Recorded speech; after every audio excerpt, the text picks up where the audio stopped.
एक गैसीय सिस्टम जो है, गैसीय निकाय, उस पर ऊष्मा गतिकी के प्रथम नियम को परिभाषित करेंगे और फिर ऊष्मा गतिकी के प्रथम नियम की सहायता से हम ऊष्मा गतिकी में किए गए कार्य और मेयर के सूत्र की तरफ को बढ़ेंगे। तो ऊष्मा गतिकी का प्रथम नियम क्या होता है? तो अक्सर लोग ये कहते हैं कि ऊष्मा को ना तो उत्पन्न किया जा सकता है और ना ही बढ़ाया जा सकता है, बल्कि ऊष्मा को एक रूप से दूसरे रूप में परिवर्तित किया जा सकता है। तो लोग इसी को ऊष्मा गतिकी का प्रथम नियम कहते हैं। लेकिन अगर इसको थोड़ा सा रूप को बदल के और विस्तार से बताया जाए तो ऊष्मा गतिकी का नियम क्या है, उसे जानने की भरपूर कोशिश कीजिए। तो देखिए, मैंने एक सिलेंडर लिया और इस सिलेंडर में किसी एक गैस को बंद कर दिया है। तो जाहिर सी बात है कि इसके अंदर जितने भी मॉलिक्यूल्स होंगे या जितने भी अणु होंगे वो सब गैस के ही होंगे। ये गैसीय निकाय हो गया। तो इसके अंदर जो अणुओं की या गैस की अपनी खुद की ऊर्जा है वो आंतरिक ऊर्जा कहलाएगी। क्या कहलाएगी? आंतरिक ऊर्जा कहलाएगी। अब मैंने इसमें यहां पर किसी एक, ठीक है, डॉट को दिखाया। तो मैंने कहा अभी इस वक्त इसकी आंतरिक ऊर्जा U1 है और इसे हमने ऊष्मा दी। क्या दी? ऊष्मा दी। बहुत ध्यान से देखें, ऊष्मा दी। तो इसका ये मॉलिक्यूल्स अगर यहां से बढ़ के यहां तरफ को पहुंच जाता है तो जाहिर सी बात है कि इसकी आंतरिक ऊर्जा में क्या हुआ होगा? परिवर्तन हुआ होगा। और जब इसकी आंतरिक ऊर्जा में परिवर्तन हुआ है और ये एक जगह से हटके दूसरी जगह पे गया है तो इस बीच में वर्क डन यानी कि कार्य भी किया गया है। तो हमने कहा यहां पर इसकी आंतरिक ऊर्जा U2 है, तो इस जगह से इस जगह तक आंतरिक ऊर्जा में परिवर्तन DU हो गया और किया गया इस बीच में कार्य W हो गया। तो ऊष्मा गतिकी का जो प्रथम नियम है वो किस तरफ हमें इशारा करता है उसकी तरफ देखें। तो ये ऊष्मा हमने इस सिस्टम को दी है और फिर इस सिस्टम ने कार्य किया है क्योंकि उसकी आंतरिक ऊर्जा में परिवर्तन हुआ है। तो उस वक्त में निकाय को दी गई ऊष्मा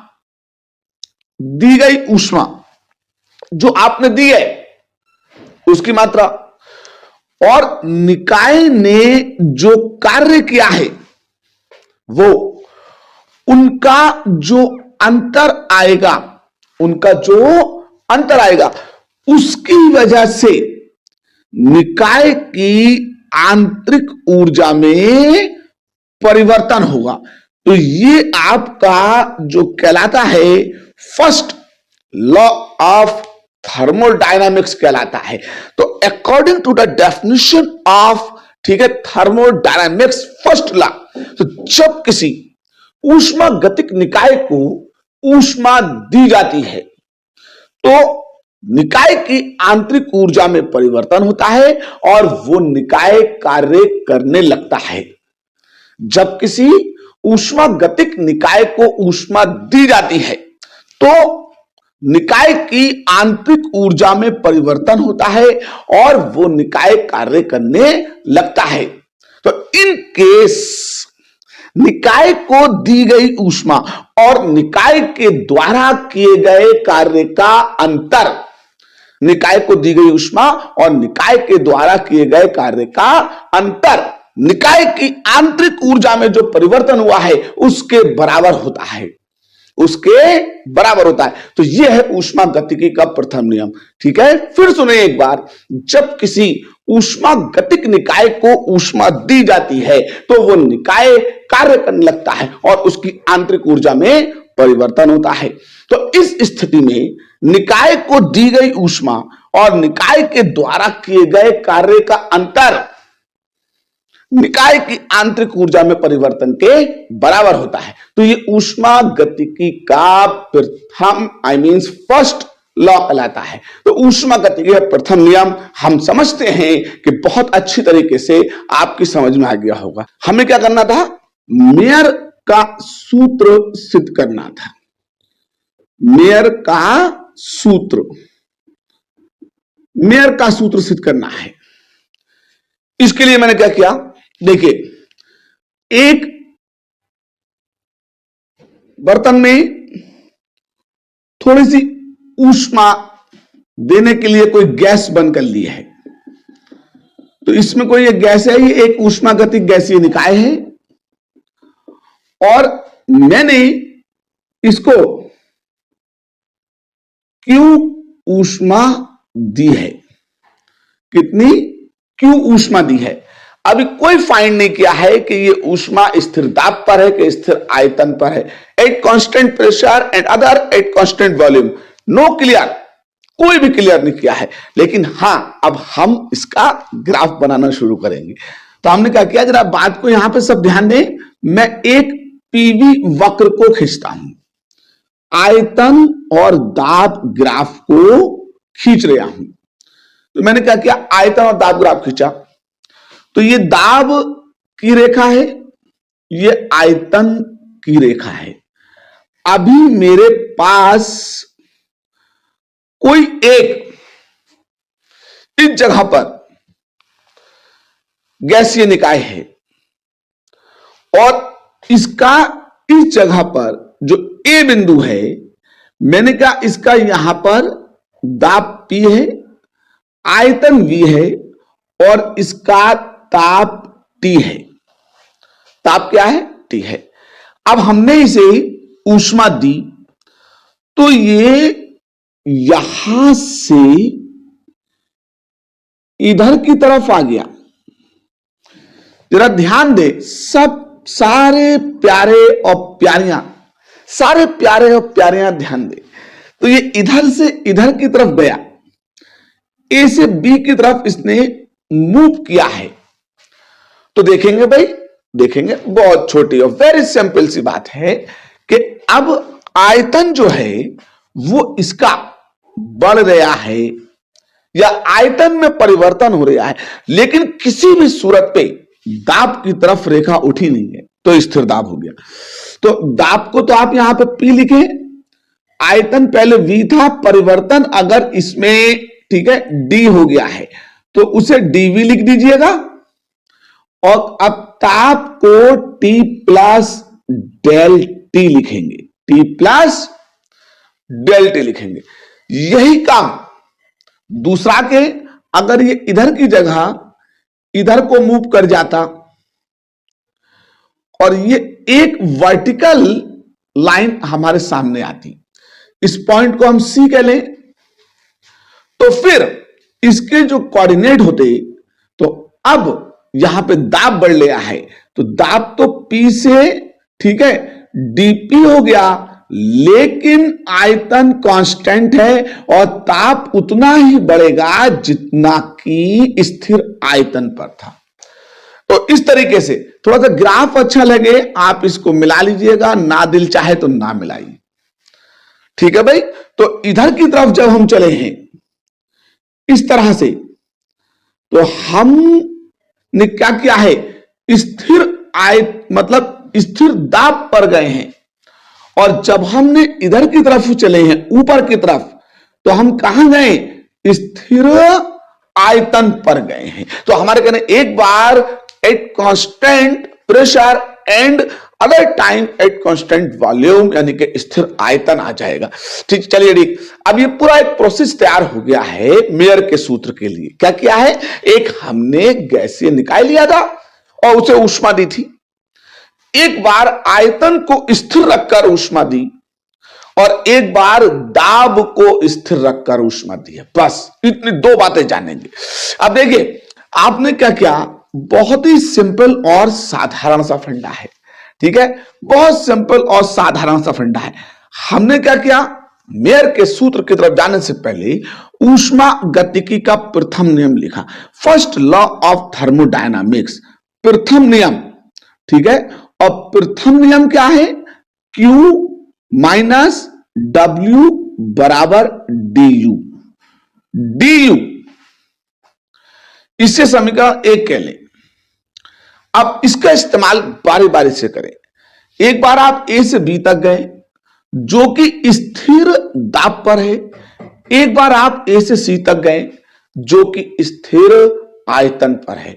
किसी भी एक प्रोसेस को पहले ले लीजिए। ठीक है, मैं अगर मूव किया मैंने A से B की तरफ, तो A से B तरफ मेरा जो है वो स्थिर दाब प्रक्रम है। क्या? स्थिर दाब प्रक्रम।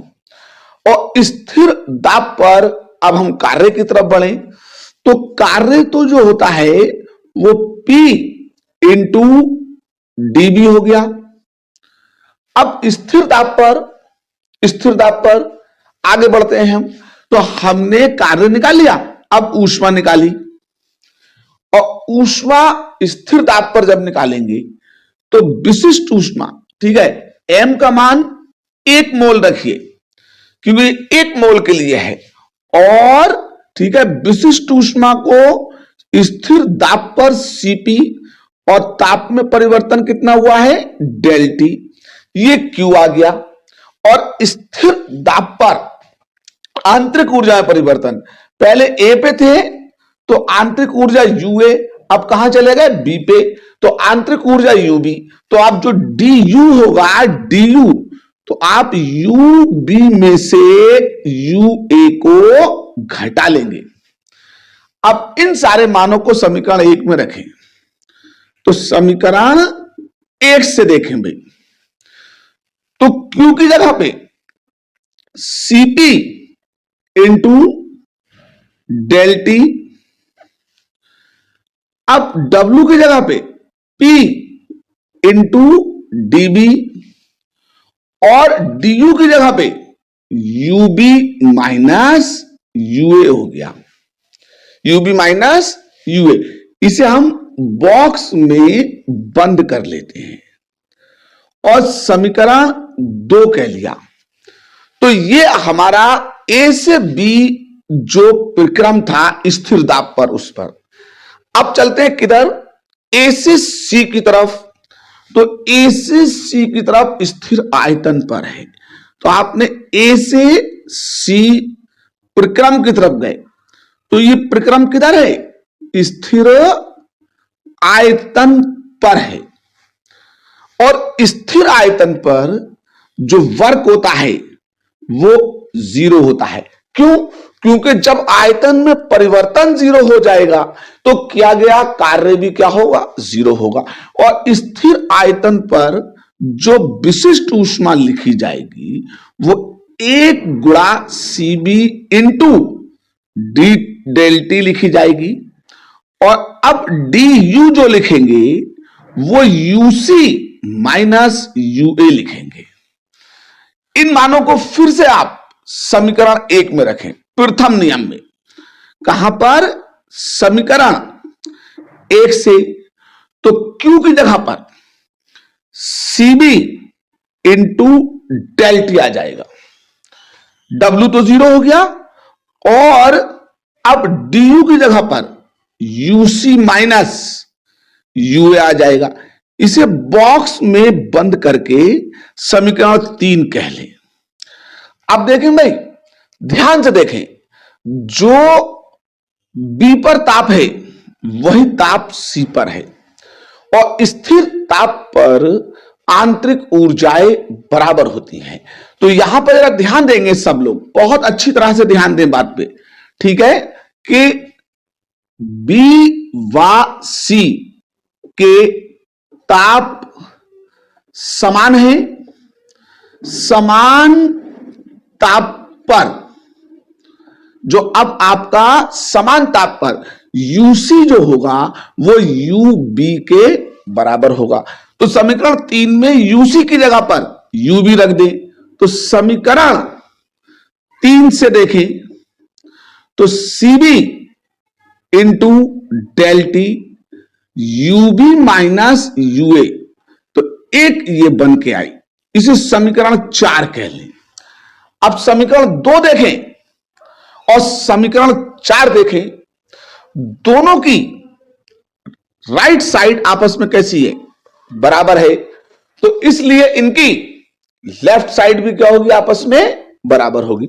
तो समीकरण 2 और 4 से देखें, समीकरण 2 और 4 से देखें तो 2 की सीपी इंटू डेल टी बराबर का निशान, ठीक है।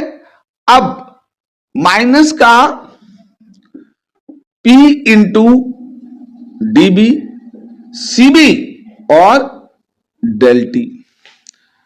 अब डेल टी वाले एक तरफ ले आए, P वाला उधर ले जाएं, तो सीपी इंटू डेल टी इधर आइए, माइनस का सीबी इंटू डेल टी ये उधर ले जाएं तो प्लस का P इंटू डीबी आ जाएगा।